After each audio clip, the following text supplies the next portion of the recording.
सभी श्रोताओं का रामायण की कथा में हार्दिक स्वागत अभिनंदन। आज के इस वीडियो में आप सभी के सामने प्रस्तुत है श्री रामचरितमानस के बालकांड के दोहा नंबर 161 और 162 का संपूर्ण अर्थ। बढ़ते हैं दोहे की तरफ। अब लगी मोहि न मिल्यो को, मैं न जनावहु काहू, लोक मान्यता अनल सम, कर तप कानन दाहू। अब तक ना तो कोई मुझसे मिला और ना मैं अपने को किसी पर प्रकट करता हूँ, क्योंकि लोक में प्रतिष्ठा अग्नि के समान है जो तप रूपी वन को भस्म कर डालती है।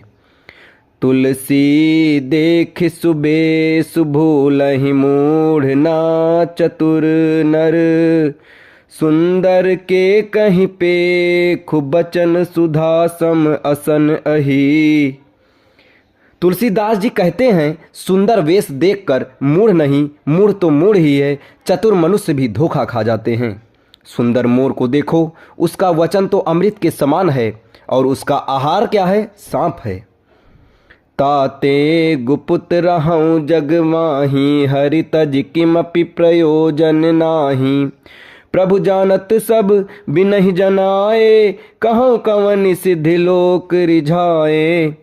कपट तपस्वी ने कहा, इसी से मैं जगत में छिप कर रहता हूँ, श्री हरि को छोड़कर किसी से कुछ भी प्रयोजन नहीं रखता। प्रभु तो बिना जनाए ही सब जानते हैं, फिर कहो संसार को रिझाने से क्या सिद्धि मिलेगी।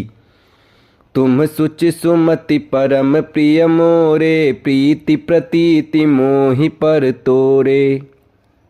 अब जौ तात दुरावहु तो ही, दारुण दोष घटई अति मोही। तुम पवित्र और सुंदर बुद्धि वाले हो, इससे मुझे बहुत ही प्यारे हो और तुम्हारी भी मुझ पर प्रीति और विश्वास है। हे तात, अब यदि मैं तुमसे कुछ छिपाता हूँ तो मुझे बहुत ही भयानक दोष लगेगा। जिमि जिमि तापसु कथई उदासा, तिमि तिमि निपहि उपज बेश्वासा।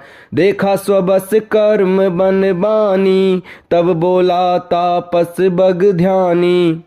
ज्यों ज्यों वह तपस्वी उदासीनता की बातें कहता था, त्यों ही त्यों राजा को विश्वास उत्पन्न हो जाता था।